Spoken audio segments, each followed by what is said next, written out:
Hoje é sexta-feira, dia 2 de abril de 2021. Olá, queridos. Hoje é um dia especial. Um momento especial para refletirmos naquilo que aconteceu há quase 2000 anos atrás. Uma história que fez mudar toda a humanidade. A pergunta é: por que a cruz? Por que a cruz? A morte de Jesus Cristo foi o acontecimento mais marcante de toda a história. Séculos antes de ocorrer, ela foi predita em detalhes incríveis por vários profetas do Antigo Testamento. E os fenômenos sobrenaturais que acompanharam o evento real separam-na radicalmente de todas as outras mortes ocorridas antes e depois.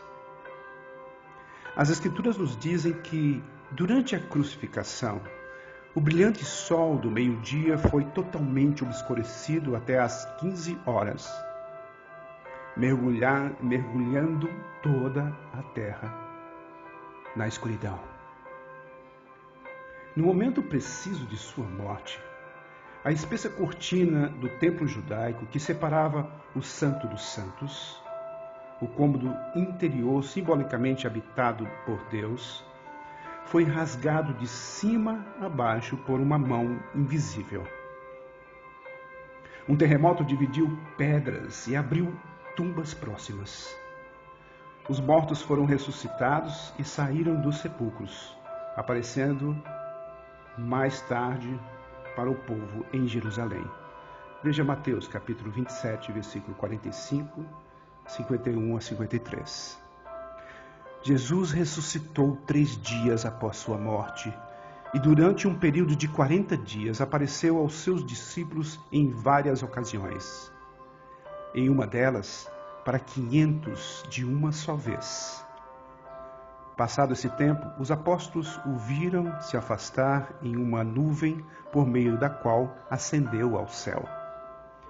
Hoje, cerca de 2000 anos depois, a cruz é o símbolo universalmente conhecido da fé cristã. Ela desempenha um papel de destaque no projeto arquitetônico e em mobílias de muitas igrejas. Capelões cristãos das Forças Armadas a utilizam em seus uniformes como emblema de seus ofícios. A cruz tem sido estilizada em várias peças de joalheria e vem muitas vezes cravejada com pedras preciosas. Tais joias são frequentemente usadas apenas para beleza, por pessoas que não têm ideia do seu significado. Na época da morte de Cristo, no entanto, a cruz era um instrumento de incrível horror e vergonha. Era a punição mais miserável e degradante infligida apenas a escravos e pessoas de menor importância. Se homens livres eram em algum momento submetidos à crucificação por grandes crimes como traição e insurreição, a sentença não podia ser executada até que eles fossem colocados na categoria de escravos por infâmia e tivessem, enfim, sua liberdade tomada por flagelação. O que devemos fazer com tudo isso? Porque a morte de Cristo foi um evento tão surpreendente em si. E como era possível que o Filho eterno de Deus, por quem e para quem foi criadas todas as coisas, veja Colossenses capítulo 1, versículos de 15 a 16, acabasse em sua natureza humana, morrendo uma das mortes mais cruéis e humilhantes já inventadas pelo homem.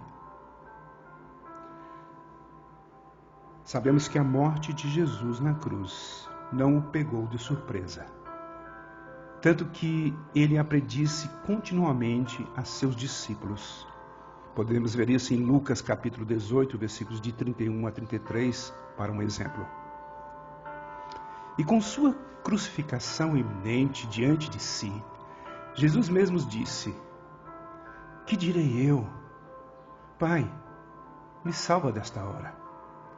Mas precisamente com este propósito vim para esta hora. João capítulo 12, versículo 27. Jesus disse que veio para morrer. Mas por quê? Por que Jesus veio para morrer? Os apóstolos Paulo e Pedro nos dão a resposta em termos claros e concisos. Paulo escreveu: Cristo morreu pelos nossos pecados, segundo as Escrituras. E Pedro apontou: pois também Cristo morreu, uma única vez pelos pecados, o justo pelos injustos, para conduzir-vos a Deus. 1 Coríntios capítulo 15, versículo 3, 1 Pedro 3, 18, respectivamente. Cristo morreu pelos nossos pecados. Jesus Cristo, o Filho eterno de Deus, tomou sobre si uma natureza humana e teve uma morte terrível em nosso lugar, sofrendo o que deveríamos ter sofrido para pagar a pena pelos nossos pecados.